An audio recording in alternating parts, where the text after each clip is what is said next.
Hola, hola todos. This is Tico Tren, and I'm going to talk about dopamine for the most part because a lot of people seem to miss the mark on this, and it's a part of human nature. And if you know anything about dopamine, you should know about this basically. Miss the mark on this, and it's a part of human nature. Oh shoot! Echo much? Oh shit. Um, but people always miss the mark on when it comes to dopamine and stuff like that for the most part.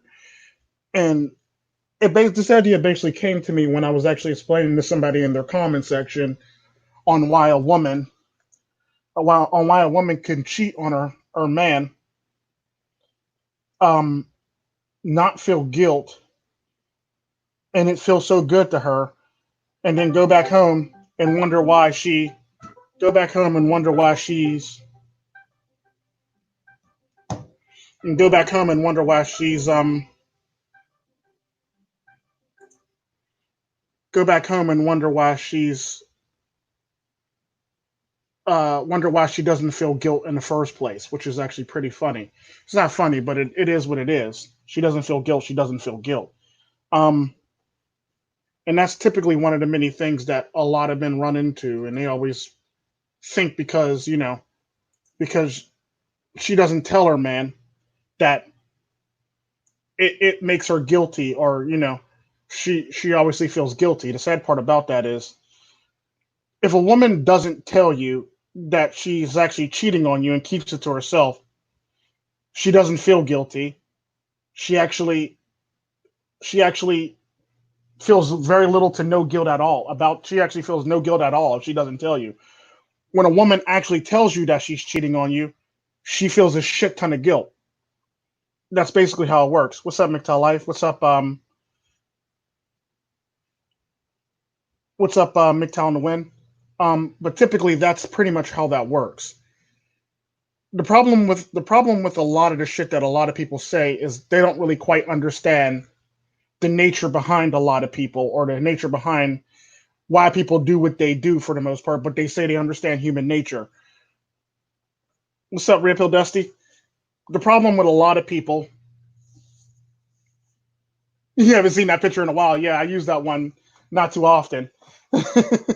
But what a lot of people don't understand about women is if a woman tells you she's cheating, she actually feels guilty about it. It may not seem like it, but she actually does.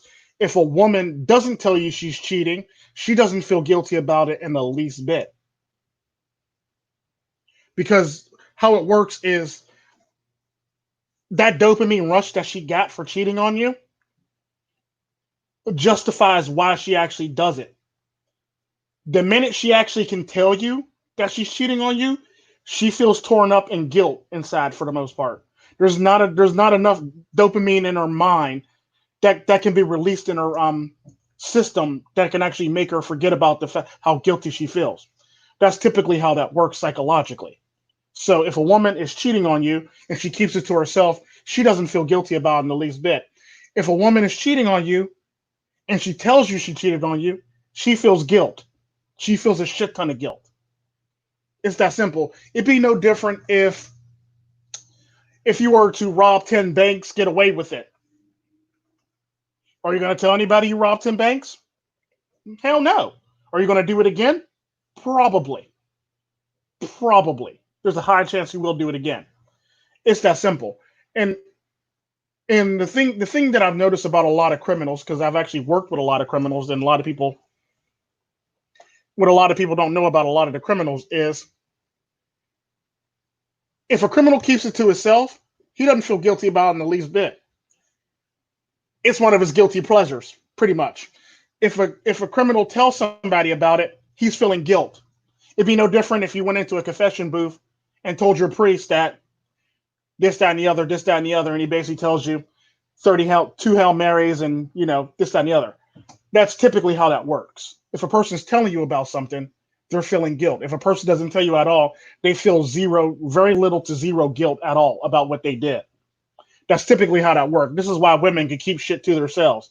It'd be no different if, let's just say, y'all both were on a diet and she's cheating on her diet and she got like a drawer full of Oreo cookies or a drawer full of Hershey Kisses and shit like that, or a drawer full of basically the Hershey bars. That's typically how that works. It's sad, but it's pretty much what it is. It's the reward system. Um, and it's a very primitive reward. It's a very primitive brain reward system for the most part. And the sad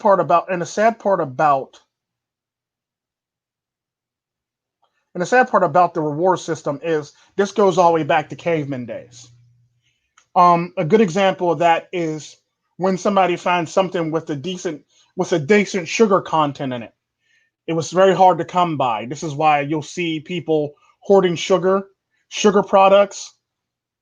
This is why you'll see people hoarding junk food and shit like that for the most part, because it's not hard. It's hard to come. It was hard to come by back in those days. So when they found like some berries or something very, very sweet or some sugar cane, they either kept it to themselves or they overindulged on it right then and there, for the fact that when you get that sugar rush, you basically are releasing endorphins in your brain to let you know that this is good. I want this. I want more of this. It's almost like an addiction. It gives you almost like an addiction and shit for the most part.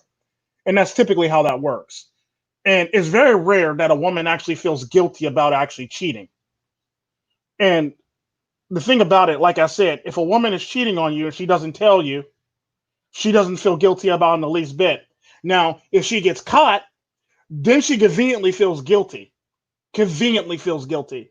But if she doesn't get caught and she actually tells you, she actually feels legitimately guilty.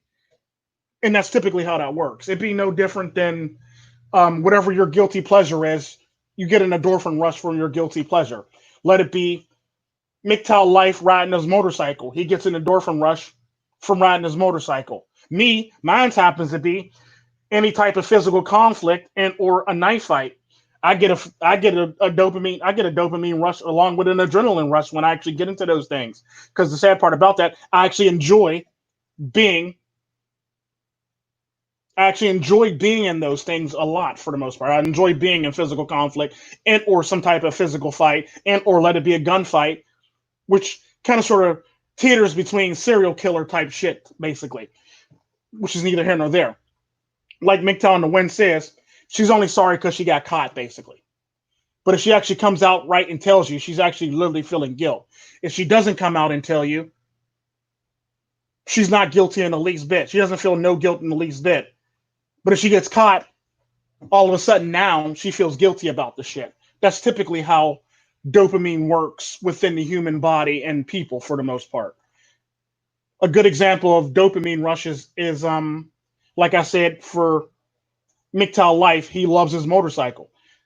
I don't think you can tell MGTOW Life he can't have his motorcycle without him going through withdrawal. That nigga would literally go through withdrawal if he couldn't ride his motorcycle. It is what it is.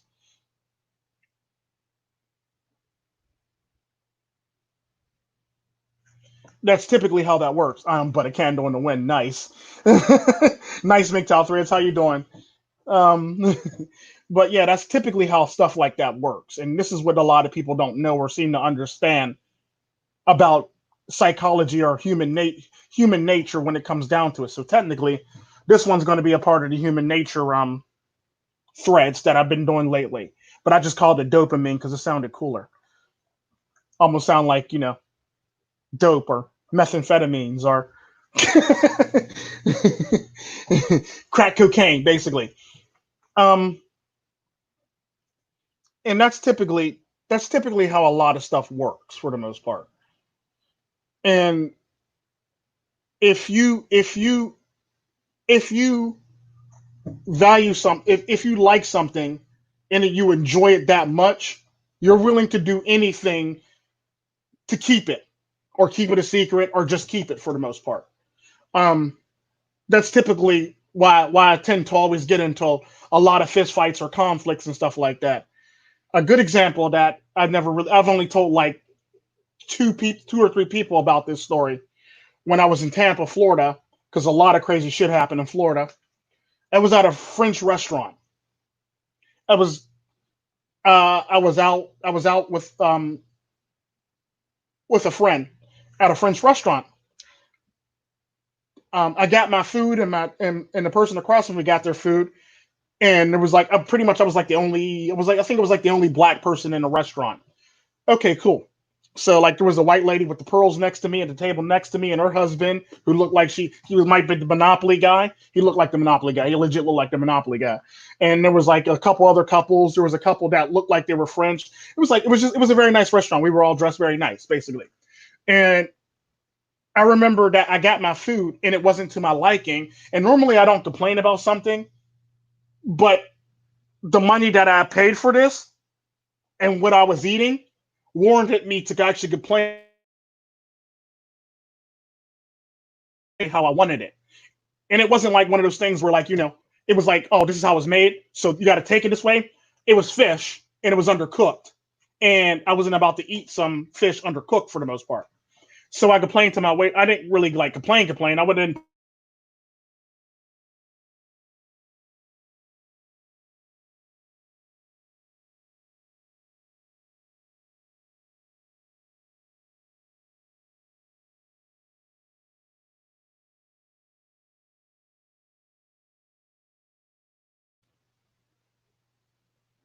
So my waitress checks my fish,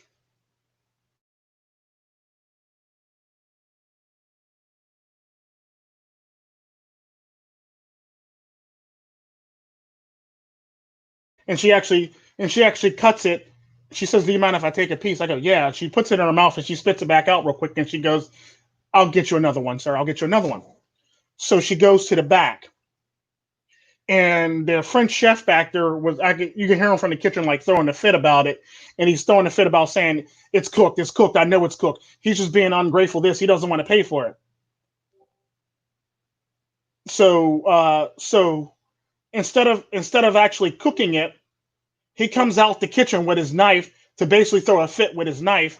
And I remember sitting there across from the person I was eating dinner with, and him throwing a fit about it being cooked and this and the other. I go, "Sir, can you please calm down? My fish was cold. I would like another fish. I don't care if I got to pay for two fish. I would like another fish, preferably cooked, please, if you may." So he's sitting there throwing a fit, waving his knife, throwing a fit. And I remember the lady with the pearls sitting next to me with the husband of like Mr. Monopoly was like, "Oh my God, what's going on?" And I go, "Sir, can you please calm down?" Literally, I'm telling him, "Can you please calm down, sir? And can you please not wave your knife in my face, because I will be forced to defend myself, and you will be wearing that knife back in the kitchen while you're making my fish. So can you please calm it down?" So he throws a fit. He's like going all irate with his knife and this, that, and the other. I go, "Sir, I'm gonna ask you this last time. Can you calm down? Because you swung that knife a little too close to my head. And I swear to God, you're going to be wearing that knife while you're making me another fish. Either way." So he goes to swing his knife at me. I move, hit his wrist, take the knife from his hand, and I quickly shank him 4 times. And I send him, and then I tell him, and I sit back down at the table, put my napkin back on, and I said to him, "No, I told you, if you don't settle down, this was going to happen to you. Now look at you." And I sat down and I ate my appetizer, and the lady with the pearls next to me clutched her pearls and go, "Oh my God. Oh my God." Right? So the night goes on. I eventually get my fish, eventually from the second cooking command. And, the cops come and everybody's telling their stories. And the lady with the pearls go, "I seen everything, officer. The cook was shaking his knife and at the man, and he kept on telling the man to calm down." The lady with the light white, always, it's always good to have a white lady with pearls said next to you, because she'll tell the whole damn thing. Literally, let's just put it that way. And more of the story is, lady with the pearls got me out of that jam because she told the truth. And I felt good after stabbing the man, and good enough to stab the man and sit back down and not feel a thing and be okay basically after doing it. It is what it is. He swung the knife at me. He missed me the first time, and I gave him a warning. He swung the knife at me again. He missed me a second time, and he went to go swing the knife at me again, and I basically chopped his wrist and took it and shanked him. Basically, that's typically how that worked and panned out. Basically, and it's just shit like this that makes it that helps you understand my character, basically. I actually enjoyed that moment when I took the knife from him and shanked him with it. I actually enjoyed that moment a lot. Had I over enjoyed that moment, there could have been a different outcome to that, basically, if you know what I mean. And that's typically how stuff like that works. I got an endorphin rush from that whole entire incident. The person across from me was caught off guard by the whole entire situation. Then they went back to eating like it was normal. Like, that's how we do it. That's how we do it in Latin America. Basically, they went back to eating like it was normal. So they were caught off guard bad. Then they went back to eating like it was everyday life, basically. Um, but yeah, I basically explained that story to actually describe my feelings, how I feel when I actually get into a fight. It actually felt good. I ain't gonna lie, it felt really, really good. Did I feel bad after it? No, because I was in the right. Now, had I had engaged a man and did it and actually did it without any probable cause, I probably would have felt some guilt about it, if you know what I mean. The fact that I defended myself and I enjoyed it while defending myself makes it so I didn't feel any guilt at all, and I actually enjoyed every minute of it, despite the fact that it only lasted I would say, minute and a half. Shanked them like 3 times in a minute and a half and sent them back in the kitchen with the knife coming out the side, literally. I got my fish. They tried to offer to me for free, but I ended up paying for it, and I offered to pay for the other one, but they said we'll just scrap that one. You didn't have to pay for your food. No, I enjoy my food. I come out to enjoy myself, so therefore, I want to pay for my food. I don't want nothing for free, despite the fact that the cook messed up. But that's typically how I am as a human being. I can actually admit that about myself. I do enjoy knife fights. I do enjoy physical fights. I do enjoy a good gunfight. The longer the gunfight, the more I enjoy it. To be honest with you, the longer the fight goes on, the more I actually enjoy it. The more I get a kick out of it. This is why I refer to myself as internal sadist, because I get a kick out of this type of shit. I love it. I live for it, basically. Well, I chuckled. I chuckled after I sat down and actually got my food. Basically, I kind of chuckled and laughed at it. It's kind of like one of them hindsight 2020 type things, where you think about it and you laugh to yourself and chuckle to yourself, like, I can't believe I just did that shit. Actually, I can, but I would like to believe that I can't believe I just did that shit. That basically was my thought process after that was over.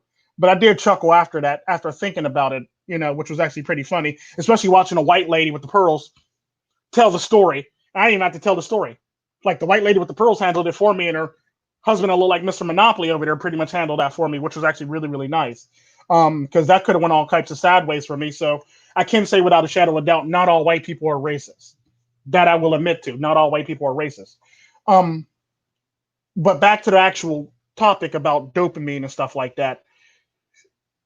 The thing about dopamine that a lot of people don't seem to understand or get is that same dopamine rush can actually lead somebody to do things that they normally don't do either, or things that are normally out of character. Or it'd be no different if, we'll just say, Biggie Smalls was to walk up to a girl pre-rap days and was to lay the Mac game down on her. She would like feel something in her. She would basically, her mind, dopamine would send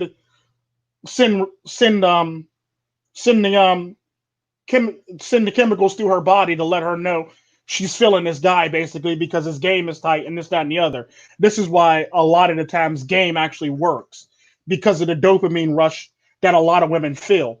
And it depends on how you actually do it and the way you actually go about it, because some men are very aggressive about it and some men are they tend to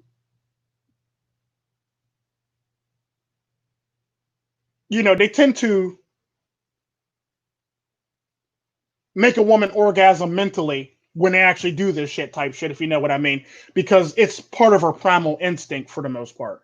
It's who she is. So this is why you have to stimulate a woman mentally. You can't stimulate a woman, because after a while that physical attraction actually fades.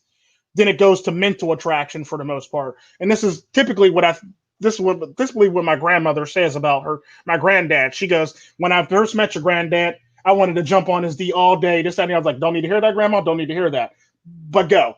Um, but she goes, physically, I was attracted to your granddad. I was so attracted to your granddad. And like, you couldn't tell me nothing. Like, I had to see him. I had to be with him. I had to spend time with him. I just had to be around him because he was just so attractive, basically, to me physically. She goes, after a while, that physical attraction actually started fading, and I became mentally attracted to your granddad. Okay, that's more understandable.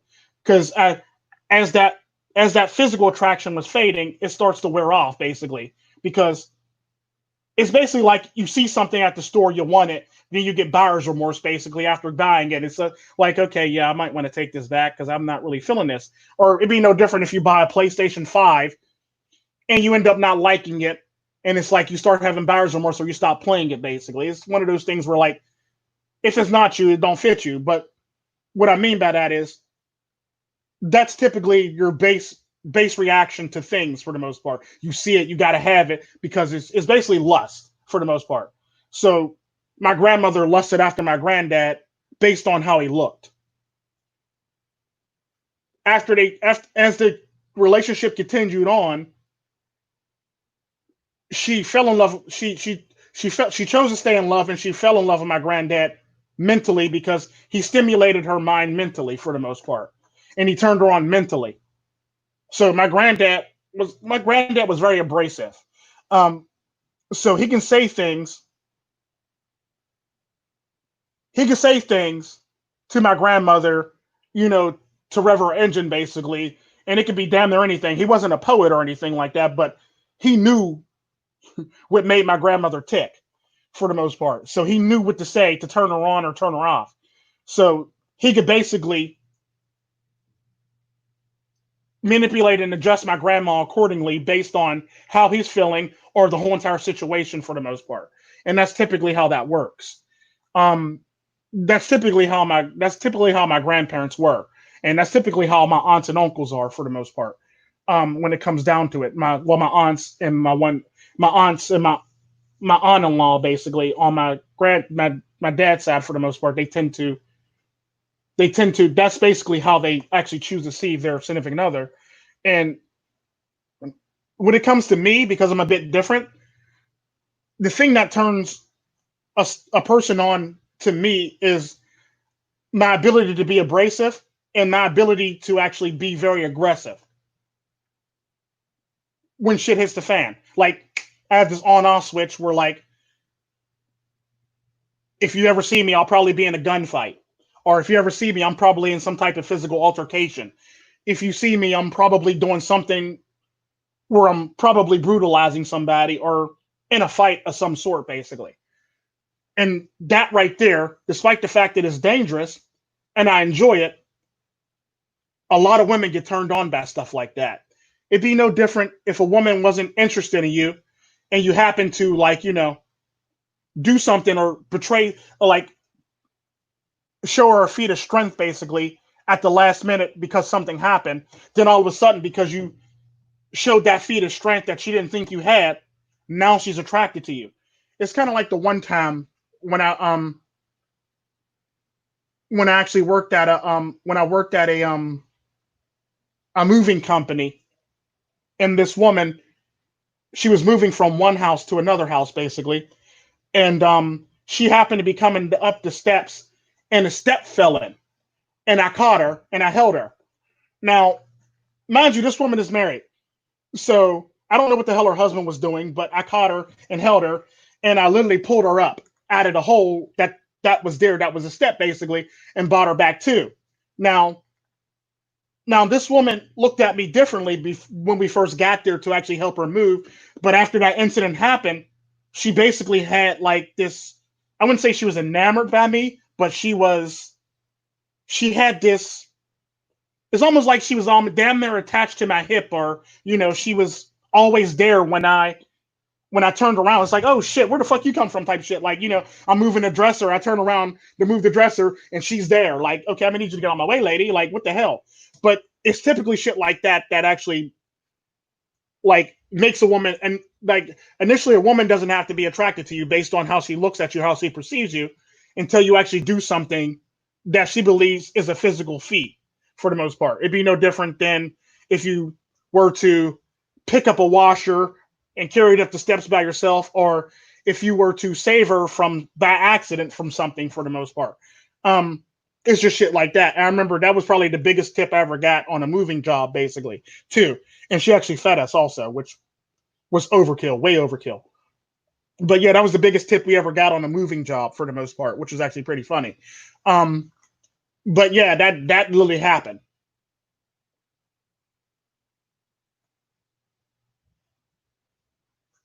He said I would win in my sleep. Nice one, McDowell Threads. And what's up, Laura Sus? But yeah, that's typically how women react. That's typically how women are when it comes down to it. You don't necessarily have to trigger their initial primal instincts that you're attractive at the beginning. But if you do something that seems out of character or seems like it's like not a part of your character or something that she doesn't believe you can do, she actually becomes more attracted to you for the most part. And that's typically where a lot of the shit comes in. Her dopamine rush, she gets her dopamine rush from shit like that. Another good example of that is, I remember when I worked at a restaurant, Hooters. Um, we basically were playing a big ass game basically before the restaurant opened, basically because we were bored and we had nothing to do. So we all made bets that people can't do certain things. And I remember there was a woman that there was a woman and there was a woman. Her name was Frankie at the time, and another cook, Buddy, and Pat, and there was a few other cooks basically, and we were all playing games to basically, for camaraderie, because we weren't really, all of us didn't really get along, so we basically played games to get along for the most part. So what had happened was it's almost like a truth or dare type thing, but we basically said, I bet you can't pick up this Hooters girl, basically. And for some odd reason, people thought I was weak, so I went to go pick up Frankie, and I picked her up, and I literally like power lifted her over my head. Then I put her back down. Now, from that moment on, she didn't tell me, but she told her friend Nat that she was attracted to me because I picked her up, and she's never seen nobody pick her up like that for the most part. Now, Nat's the one that told me this. Frankie never told me this. And I remember when Frankie had quit and she had moved on and she went to another job, I remember Nat coming in and saying, somebody's here to see you. I got a surprise guest for you, Tico. Somebody's here to see you. It's your girl, Frankie. And I remember looking like, that is not my girl. That is not my girl in the least bit. I'm going to need you to chill out on that shit. And I remember having that look of like, really, dude? Really? Really, dude? And the sad part about that is she was attracted to me.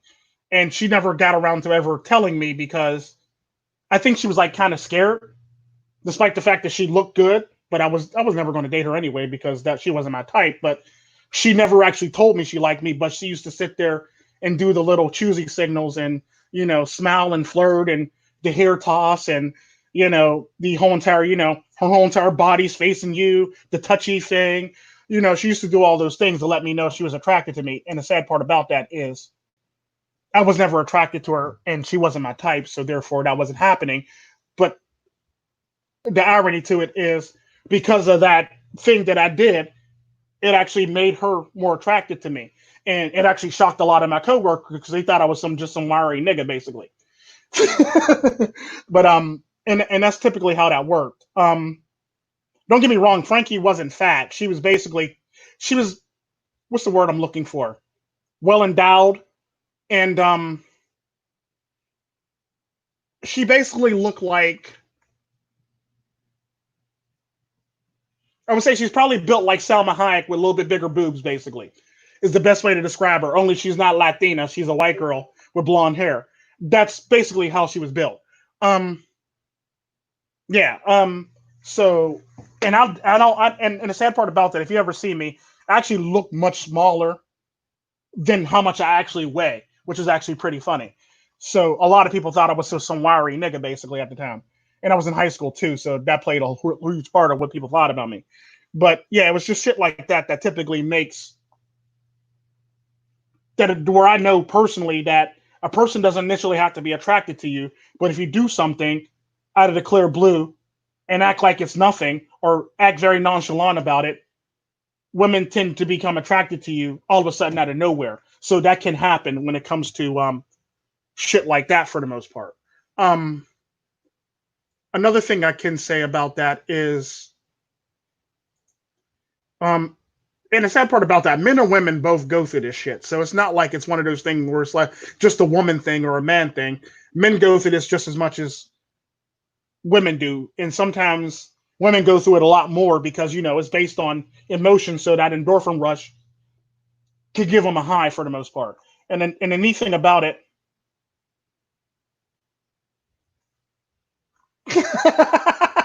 he's a mess. Makes Alvarez is a trip. But and the neat thing about that is the neat thing about it is when it comes to men don't really get, especially if they're in a relationship, men don't get endorphin rushes, especially if you're like in a very confined relationship. I'm gonna call it very confined because I'm gonna be nice in this live stream or this podcast. If you're in a very confined or constricted relationship, men don't tend to get endorphin rushes as much anymore. This is why a lot of the time, a lot of men tend to start looking elsewhere for to get pleasure for the most part, or start doing activities that they normally don't do to get pleasure for the most part. Like I know a guy who I know a white guy, he's my friend, best friend. He took up Latin dancing basically so he can dance with a woman.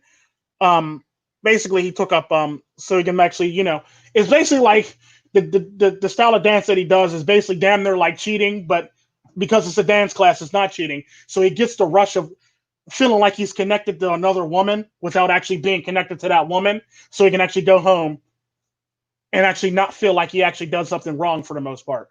And that's the neat thing I love about Latin dancing and salsa and merengue and bachata and things like that for the most part, because it actually gives you an endorphin rush when you actually do it, especially if you do it with a very attractive partner when you do it. And like it's almost like you're in sync when you're doing it. It's like you're feeling it, she's feeling it, you're doing it, you're moving basically. And stuff like that can actually give you an endorphin rush, especially when you're dancing around the floor at a dance in a class for the most part, which is actually pretty funny because I used to teach classes when I first got here to make money because nobody wanted to help me, and even though I had two children, I didn't really fit the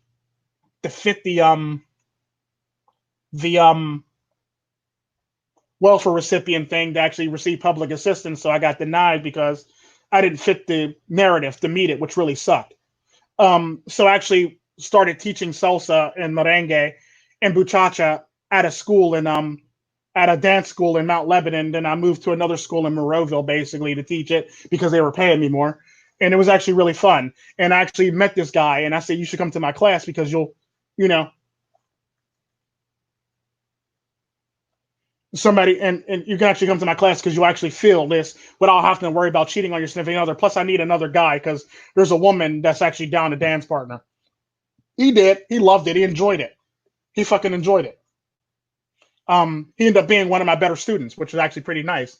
But yeah, it's just stuff like that. And he got a rush out of it basically, and it's basically his hobby, and he liked doing it. Um, Unfortunately, his wife came to a class, which was a bad idea because he brought his wife to a class, and she seen him dancing, and she was kind of sort of jealous of his dance partner for the most part. Um, which is actually pretty funny. She got very jealous of his dance partner.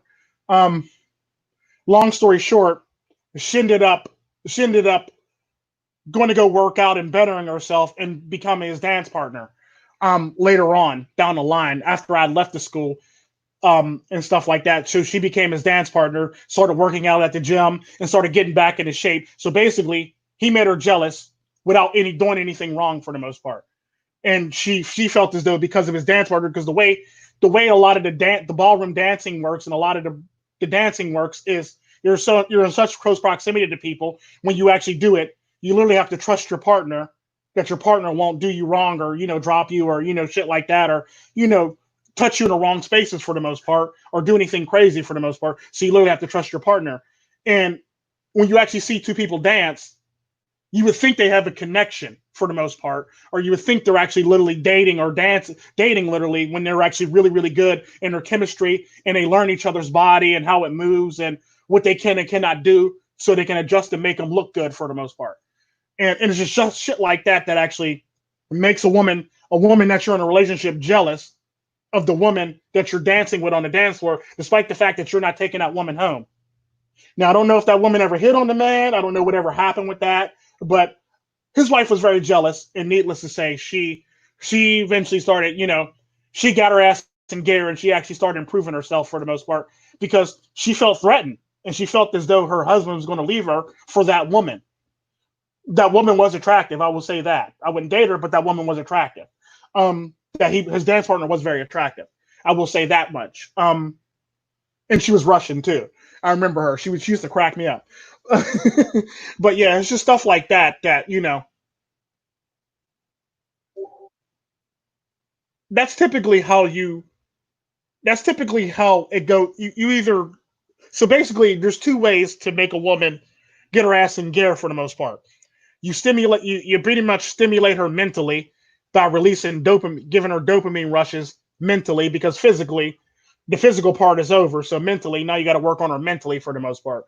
Or you pick up a hobby like ballroom dancing or Latin dancing, where you got to dance close proximity with another woman or somebody of the opposite sex, and that tends to make them get in gear, or mainly for women, that tends to make them jealous and more territorial of their husbands because the person on the other side of their husband is not them, and 9 times out of 10, the person on the other side of their husband is taking care of their body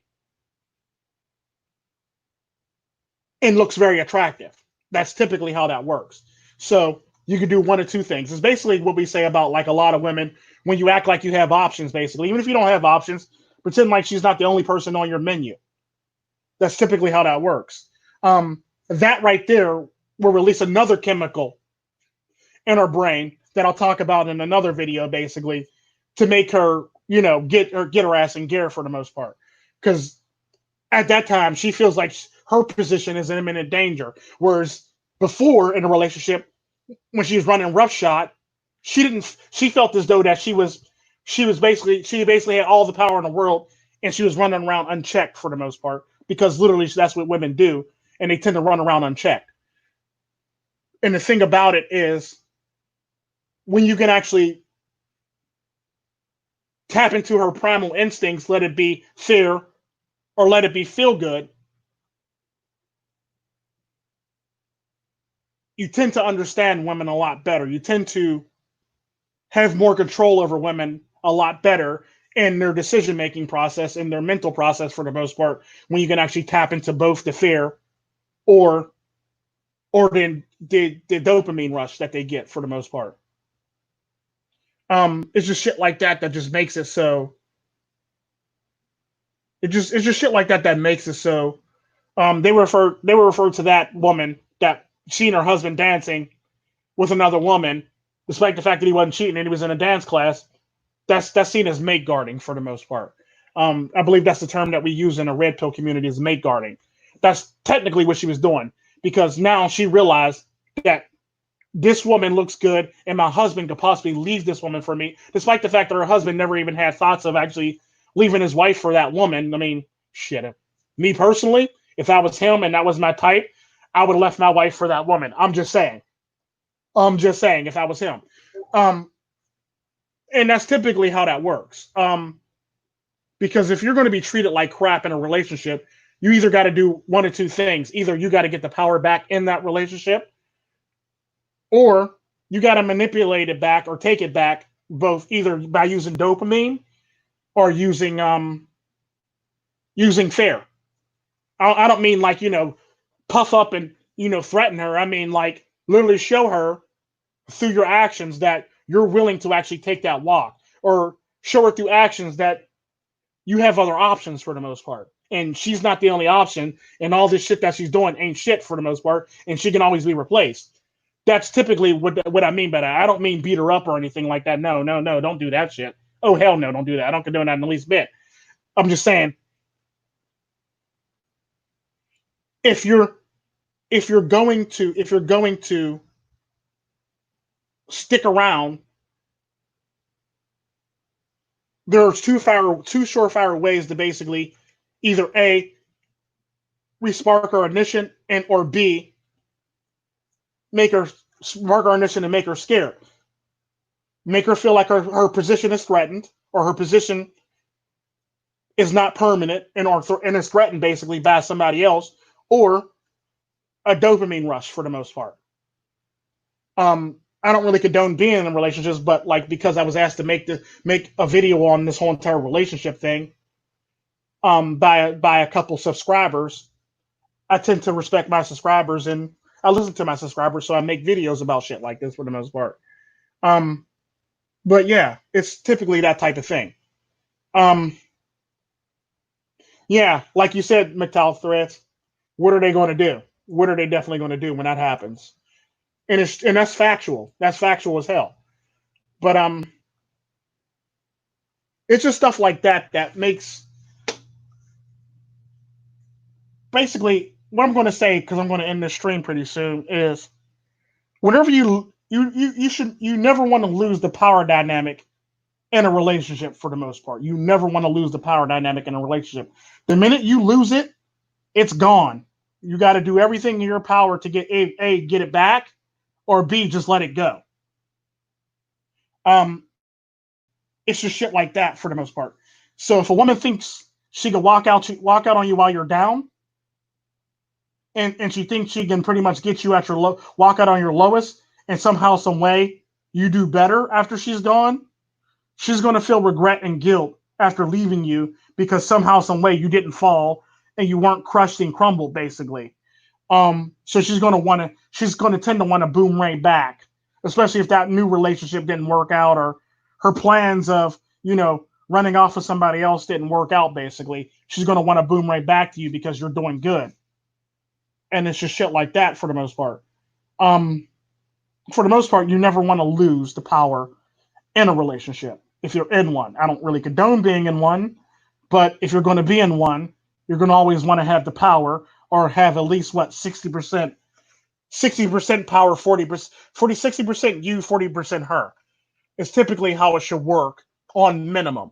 There should be a 20% power difference in a fucking relationship, or else if it goes any higher than that, if her numbers go up any higher than that, then she starts feeling herself and she starts, thinking her shit don't stink, basically, if you let her power rise any higher than 40%. So you always got to keep it in check at least 40%, at 40% on minimum. I mean, maximum, let her have 40%. So that's pretty much what it is. I don't mean control her or, keep her under your thumb, but 40% is the margin that you need to be at, so she doesn't start feeling like she's a shit and she can go off and do anything she wants, and she has all the tyrannical power, because the minute she starts inching over like 41, 42, 43, 44, 45%, she starts becoming a very tyrannical person for the most part. It's typically how that works. So she starts thinking that she's ultra important or super important. You're starting to lose her, or you're already lost her for the most part. Because I've always said, if I'm in a relationship with somebody, and luckily I never had to do this, if I'm married to somebody, if the sex stops, the credit card's getting canceled. It is what it is. If the sex stops, the credit card's getting canceled or stopped for the most part. I'm going to report the card stolen. And 9 times out of 10, her name's not on the account anyway, so it's my account. So, yeah, she can't call in and get it restarted again. Only I can. She's not on the account. I have an extra card. It has my name on it. Therefore, she can't use it. So if the sex stops, the credit line stops. If the sex stops, the money stops. Because I look at it like this.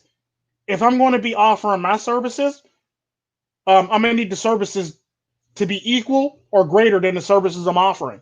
If the services drop below my standards, then I basically look at it like this.